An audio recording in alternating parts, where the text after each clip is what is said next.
Los títulos que teníamos planteado en el resumen lo vamos a tener aquí en el diálogo que vamos a mantener con César Murúa, politólogo, que nos va a ayudar a analizar, a entender algunos de los alcances que tiene este importante mega decreto que adelantó ayer el presidente Javier Milei en cadena nacional, un mega decreto que busca, podemos decir, al menos como primera mirada, reformar la legislación económica del Estado, ¿no? El decreto incluye 366 artículos, deroga o modifica miles de normas que están vigentes, establece la emergencia pública en materia económica, financiera, fiscal, administrativa, previsional, tarifaria, sanitaria y social en la Argentina hasta el 31 de diciembre de 2025, o sea, periodo de 2 años.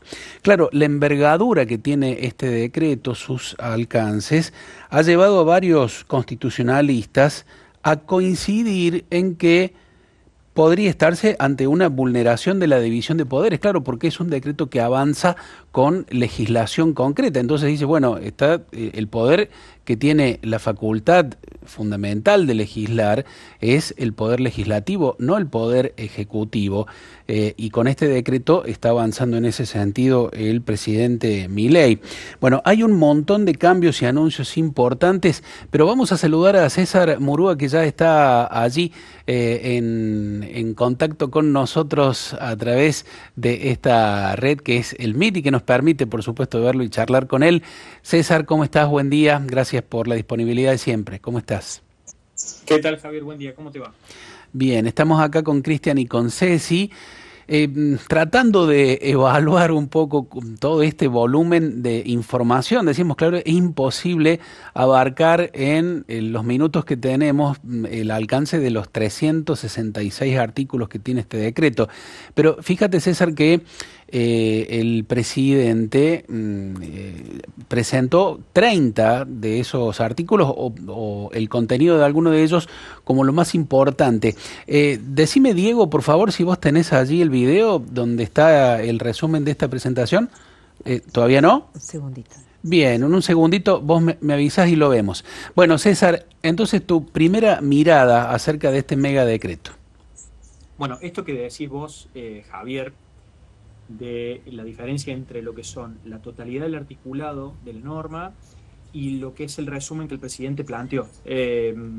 Recordemos, lo que estamos viendo hasta ahora en toda la que ha sido la secuencia del presidente Javier Milei en ejercicio.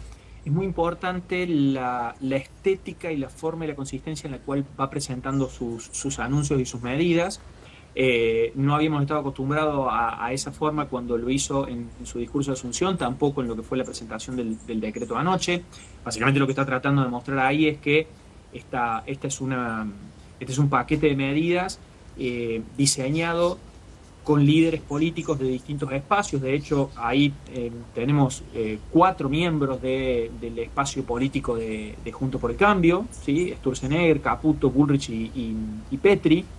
Entonces ahí claramente está mostrando que no es una medida de su autoría exclusiva. De hecho, técnicamente quien ha llevado adelante la elaboración de esta propuesta es Federico Sturzenegger, que lo vemos ahí en la pantalla a la izquierda del presidente Javier Milei, que era quien tenía este proyecto de derogación de regulaciones necesarias para el funcionamiento de la economía en el argumento de Sturzenegger. Entonces, lo primero que vimos es eso. Hay una continuidad, hay un hilo entre lo que fue el discurso de apertura en relación a los argumentos y los fundamentos. En consecuencia, se le aplican básicamente razonamientos similares o análisis similares a los que hicimos en su momento en relación precisamente a ese discurso de apertura, ¿no? Ideas fuertes, muy marcadas, no necesariamente acertadas, pero en la cual él está tratando de darle una consistencia y una fundamentación al porqué de las medidas. Y en ese proceso, a partir de ahí, lo resume en estas 30 propuestas que enumeró muy taxativamente el presidente, y que en realidad van a tratar de plantear las ideas generales. Pero lo importante, reiteramos, no son las declaraciones o los discursos, sino es el contenido en sí mismo de la letra de la norma. Por eso, bien el gobierno en rápidamente publicarlo al decreto, ¿sí?, en el boletín oficial. Entonces ahí ya, esto es importante por dos motivos, no solamente porque nos da certeza respecto del contenido de la norma, sino porque, de acuerdo a las reglas, este decreto de necesidad de urgencia entra en vigencia desde el momento en el cual ha sido publicado en el boletín oficial. De manera de que nosotros ya tenemos esta norma vigente en este momento en la Argentina. Bien, Ceci. César, ¿qué tal? Buen día, ¿cómo estás? Bueno, atentamente escuchando, porque ha sido como un chubasco ayer, ¿no? Esto que hemos tenido todos los argentinos como sorprendente, y hay temas muy sensibles, como por ejemplo la ley de alquileres. Decíamos esta mañana junto a Javier Cámara, tanto para quienes tienen que buscar un alquiler como para quienes tienen que dar en alquiler una propiedad, ya rige la anterior ley. ¿Cómo se maneja esto? ¿Tenés idea cómo va a ser en este caso? Bueno, precisamente en eso es la verdad que el punto es el siguiente. No solamente en la ley de alquiler, sino también en otras normas, sí. Lo que ha hecho el decreto es derogar la normativa existente, lo cual no significa necesariamente o de manera explícita la vigencia de la norma anterior, que también arrastraba con sus falencias y sus inconvenientes. Es decir, fíjense que particularmente nosotros en esta secuencia hemos venido como para que más o menos nos hagamos una idea muy genérica sin entrar en números de normas y demás. Nosotros tenemos una ley de contratos de alquileres de vigencia general de 2 años, ¿sí? Esa era la ley que tuvimos. Luego, esta ley se modificó durante el gobierno del presidente Mauricio Macri y pasamos a una ley que le dio, entre otras reglas, o estableció entre otras reglas del decreto, la idea de que tenían que pasamos a contratos de 3 años. 3, claro. Luego, esto volvió a ser modificado durante los últimos meses, ¿sí? De hecho, por iniciativa de quien era entonces ministro de Economía, Sergio Massa, como parte incluso del proceso de la campaña electoral, y ahora estamos volviendo un paso atrás. En principio, la normativa original, pero hay aspectos del decreto que deben ser reglamentados, que son los que nos van a dar más precisión respecto de cuál es la normativa vigente. En este momento, el asunto está bajo estudio. No hay una certeza o una precisión respecto de cómo o cuándo o cuáles son las normativas vigentes en particular. En principio, en general, normativas generales del Código Civil y Comercial, pero la ley de alquileres tiene un régimen especial y el asunto está bajo estudio. Seguramente algún abogado especializado en el tema tenga alguna clave de interpretación un poco más precisa, pero definitivamente esta sensación que tenés vos de incertidumbre es la que se ha contagiado a no solamente este tema, a varios otros. ¿Por qué? Porque al derogar normativas íntegramente, definitivamente había aspectos de algunas leyes que debían ser modificados, pero hay otros que no. Entonces, al hacer ¿se acuerdan? Esto creo que lo mencionamos en alguno de nuestros encuentros anteriores. Dijimos, ojo que esto debería ser, el recorte, el ajuste o la desregulación debería ser con un bisturí, no con una motosierra. Sí. Porque básicamente lo que hemos visto en el decreto es que esto es una motosierra, es decir, corta de raíz absolutamente todo, sin importar cuáles eran los aspectos positivos de las normativas funcionando y cuáles no. Entonces, no ha sido una medida meticulosa, sino que ha sido una medida radical, esencialmente. César, ¿cómo te va? Buen día, Cristian te saluda. Bueno, Hola. Preguntarte, este DNU de alguna manera modifica o roza más de 4.000 leyes. La pregunta que uno se hace ante esto, primero, ¿habría vulneración de poderes? ¿Esto es legítimo en una república gobernar y reformar el Estado a través de un DNU? Y por último, para poder entender estas dos preguntas previo, que nos recuerdes qué es un DNU y los alcances que tiene. Bien, vamos por la parte técnica, que es la última parte de la pregunta, que en principio es lo más sencillo. Un decreto de necesidad, DNU son las siglas de decreto de necesidad de urgencia, es un instrumento legislativo que tiene el presidente, es una facultad legislativa que tienen los presidentes. Los presidentes en general adoptan sus decisiones mediante 2 tipos de instrumentos. Decretos, generalmente, un decreto es la forma en la cual se formaliza la decisión del presidente cuando, por ejemplo, designa a un ministro, ¿sí? Firma un decreto, o toma cualquier tipo de decisión de gobierno por sí mismo, es un decreto. Tiene calidad de ley. A ver, los decretos son una decisión de naturaleza administrativa en el ejercicio de las facultades que la Constitución le otorga al presidente, ¿sí? El famoso artículo 99. ¿Sí? Esas facultades que tiene el presidente las ejerce y las formaliza a través de un instrumento que se llama decreto. Bien. Hay un tipo particular de decreto, que es lo que se conoce como decreto de necesidad y urgencia, que tiene un alcance de carácter legislativo. En eso, un decreto de necesidad y urgencia se asemeja a una ley. ¿Por qué? Porque es el instrumento a través del cual el presidente ejerce facultades que no le son propias, sino que son facultades del Congreso, pero que por razones de necesidad y urgencia, ¿sí? Entendamos esto, es muy importante, por la necesidad y por la urgencia, no se puede aguardar al desenvolvimiento normal del trámite legislativo que implica la participación de las dos cámaras, el debate y demás, y que por esta urgencia, inmediatamente el presidente, con la firma de un decreto, toma una decisión, esa decisión tiene un alcance y una validez de naturaleza equiparable al de una ley, y eso pone en marcha la medida que toma el presidente. Hay algunas excepciones, ese decreto de necesidad de urgencia tiene que luego ser ratificado por el Congreso, en primer lugar por la Comisión Bicameral, y luego puede ser tratado o incluso hasta puede ser rechazado por ambas cámaras, tiene que ser rechazado por ambas cámaras para que el decreto pierda su vigencia, con lo cual lo que nosotros tenemos por delante en este momento en relación al trámite de este decreto de necesidad de urgencia en particular es, en primer lugar, que el jefe de gabinete, que es la persona que ustedes ven ahí a su derecha, a la derecha del presidente, de corbata roja, Pose, el presidente, el jefe de gabinete lo va a mandar a la comisión bicameral. Una comisión bicameral está integrada por diputados y senadores. Son 8 diputados y 8 senadores. Estos lo van a evaluar y van a determinar si el decreto es válido. Determinan la validez del decreto. Si la comisión bicameral determina la validez, el decreto sigue vigente.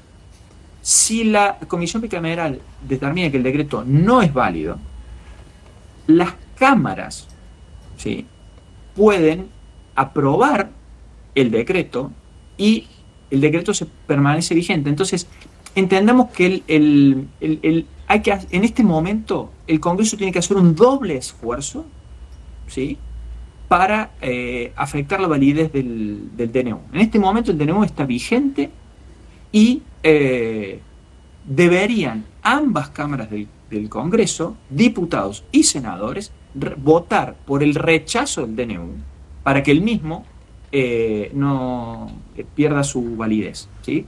En consecuencia, lo que se abre acá es toda la vía judicial. Probablemente, a los fines de la vigencia de esta normativa, sea más probable que tenga objeciones por vía judicial que por vía legislativa, por cómo están conformadas las cámaras en este momento y por las mayorías que representan las cámaras. Se hizo un poco largo lo que parecía la respuesta más fácil, pero es un tecnicismo que hay que tenerlo en cuenta. Pero antes de que pases, de que vuelvas a la primera parte de la pregunta de Cristian César, quería consultarte acerca de una particularidad. ¿Sabes si en la revisión o ratificación o no que tiene que hacer el Congreso de la Nación a través de todo este procedimiento que recién graficaste, puede o debe, manifestarse por el decreto completo, o puede, por ejemplo, decir, bueno, el artículo 1 sí se ratifica, el artículo 2 no se ratifica? ¿Es así el procedimiento o tiene que ser por sí o por no todo? Por sí o por no todo. Y eso es lo que explica el por qué el presidente Milei empaquetó un sinnúmero de medidas para no dar margen a los matices. Claro. Claramente en esta, no solamente en el procedimiento que ha llevado adelante, sino también en la estrategia de comunicación, en el momento en el que lo presentaron, no nos olvidemos que el presidente realiza esta cadena nacional, este anuncio por cadena nacional, el mismo día en el que se había montado toda esta tensión alrededor de la aplicación del protocolo antipiquetes y una tensión entre el gobierno nacional y las organizaciones sociales que habían llevado adelante protestas en conmemoración del 19 y 20 de diciembre de 2001 y en protesta en oposición al gobierno. Entonces, en el medio de todo esa ida y vuelta y esa tensión más política y social, el presidente presenta esto como un claro contraste a lo que se había escenificado durante todo el día, que era este contrapunto entre el presidente Javier Milei y lo que él llama las organizaciones que negocian, de acuerdo a sus términos, sus declaraciones suyas y sus ministros, con los programas sociales. Entonces, planteado ese escenario, el presidente presenta, anuncia este decreto, lo publica, entra en vigencia desde la publicación del boletín oficial y abre un camino en el cual el punto es o por sí o por no, en la vía legislativa. En la vía judicial sí van a poder plantearse recursos de inconstitucionalidad del contenido del decreto en el todo o en sus partes, pero ¿qué sucede? Tenemos que esperar a que no solamente el decreto de entrada en vigencia, que ya lo tenemos, sino que se aplique a un caso o a una situación en particular para que particulares afectados lo presenten, esta situación ante la justicia, y sea la justicia la que comience a determinar mediante sus fallos la inconstitucionalidad del todo o en las partes, muy probablemente en partes, porque es tan amplio, ¿sí?, que va a haber situaciones y regímenes muy específicos que han sido afectados o han sido transformados o cambiados por el decreto, que van a dar lugar a que personas particulares afectadas por las medidas de este decreto se presentan ante la justicia reclamando su inconstitucionalidad. Y a partir de ahí la justicia irá tomando decisiones, eventualmente sospechamos, particulares para cada una de estas medidas, y eso abre camino a todo lo que es el proceso judicial, ¿sí? Simplemente como para que lo recordemos, porque es un tema que estuvo muy, muy presente y al cual más o menos todos le seguimos el camino. ¿Recuerdan la ley de servicio de comunicación audiovisual? La famosa ley de medios. Sí. Bueno, esa ley de medios obtuvo un primer fallo en contra de un juez federal de Mendoza por una parte de la ley. Y esa parte de la ley siguió un camino que tuvo, en primer lugar, esa decisión de ese juez federal de Mendoza, luego escaló a la Cámara y finalmente la Corte Suprema de Justicia, luego de bastante tiempo, terminó tomando una decisión, no sobre la totalidad de la ley, sino sobre lo que se conocía como la cláusula de desinversión o el interés que afectaba sobre todo a las grandes empresas. Entonces, ¿qué queremos decir? De hecho, este decreto tiene también normativas y decisiones en materia de telecomunicaciones, de servicio de comunicación audiovisual. Lo de las telecomunicaciones es muy llamativo. Hay incluso, no solamente en el texto del decreto, sino en el anuncio del presidente, hay una de las cláusulas que tiene nombre y apellido. Se llama Elon Musk, que es el señor dueño, entre otras empresas, de Starlink. De hecho, fue llamativo, usó nombre y apellido de una empresa estadounidense dedicada a telecomunicaciones para dar un ejemplo de quiénes podían entrar al mercado de telecomunicaciones y comunicación satelital. Ahí, bueno, casi que te diría, más que una cuestión legal, en principio un indicio de conflicto de intereses o hay una anticipación de criterios por parte del presidente respecto de a quiénes quiere que vengan y cómo y por qué, pero bueno, eso ya será otra materia, ¿no? Pero fíjense la cantidad de aspectos que se han disparado con esto. Claramente lo que ha logrado Milei es clavar una bandera en el medio de la arena y al plantear esta bandera va a hacer que de acá en más todo el proceso político gire alrededor del contenido del decreto en una lógica, en principio, de por sí o por no. Claro. César, hay un mecanismo a ver si me viene el nombre correcto, con el cual uno puede acudir a un tribunal, creo que específicamente la Corte Suprema de Justicia de la Nación, o en todo caso a nivel provincial de los tribunales superiores de justicia. Si no me equivoco es decreto de para saber si efectivamente y preventivamente una norma, para que el tribunal analice o no si una norma es o no inconstitucional. Declaración de certeza. Acción declarativa de certeza. Ahí está, eso es. Bueno, ¿podría darse en este caso, digo, para no esperar que haya un particular afectado puntualmente por lo que dice el decreto? Bueno, ese punto me parece que deberíamos consultarlo a un constitucionalista con algún grado mayor de precisión sobre el asunto. Bien. A priori sí te digo, porque conozco de casos que hemos estudiado aquí en la legislación en Córdoba, ¿sí? Ante el Tribunal Superior de Justicia, se han presentado acciones declarativas de certeza en las cuales el Tribunal Superior ha debido expedirse sobre el contenido de la norma, incluso antes de que la misma sea aplicada a algún caso en particular. Probablemente hay algún colega dedicado al derecho constitucional pueda tener más precisión en ese punto.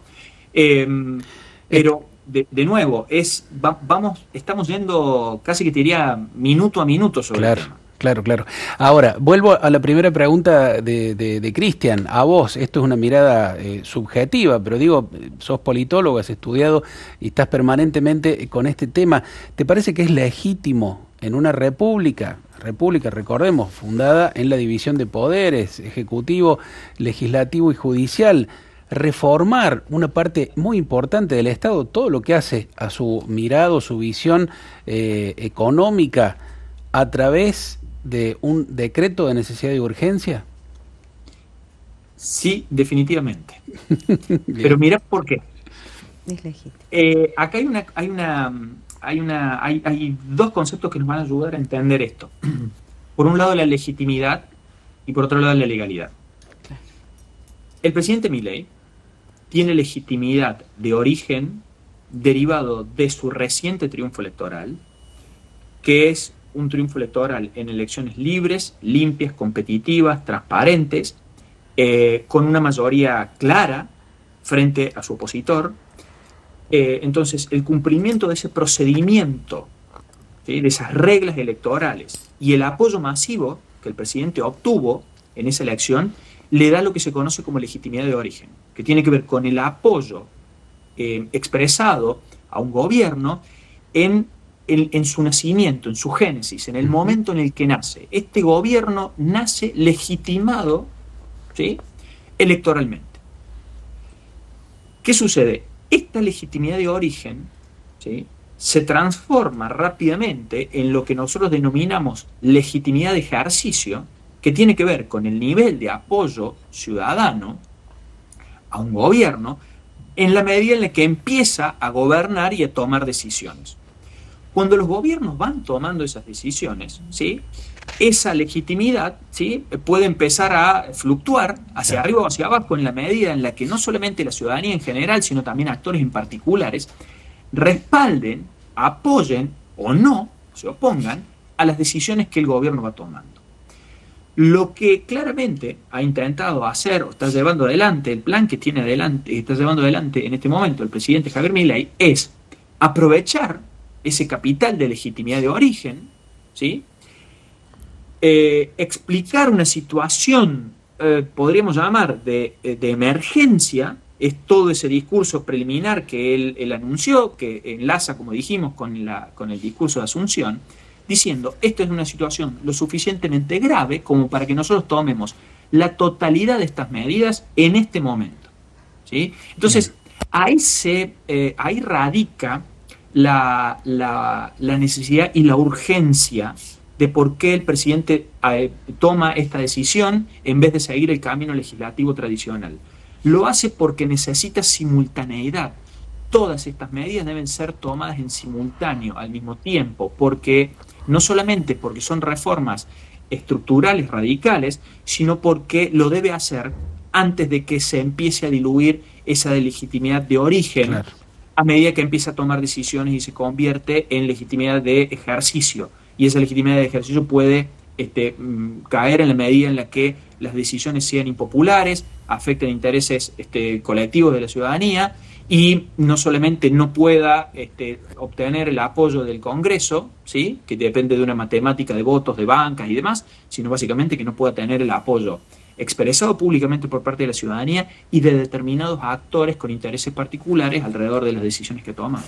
César, clarísimo, como siempre, te agradecemos mucho. Habíamos dicho que íbamos a hacer una nota más corta, pero este tema va a seguir. Seguramente vamos a seguir convocándote por alguna particularidad de todas las que hay dentro de este mega decreto y de sus consecuencias. Te agradecemos, como siempre, el gesto y la generosidad para con nosotros. Un abrazo grande. Muchas gracias a ustedes, como siempre. Feliz Navidad, si no te vemos antes. Saludos.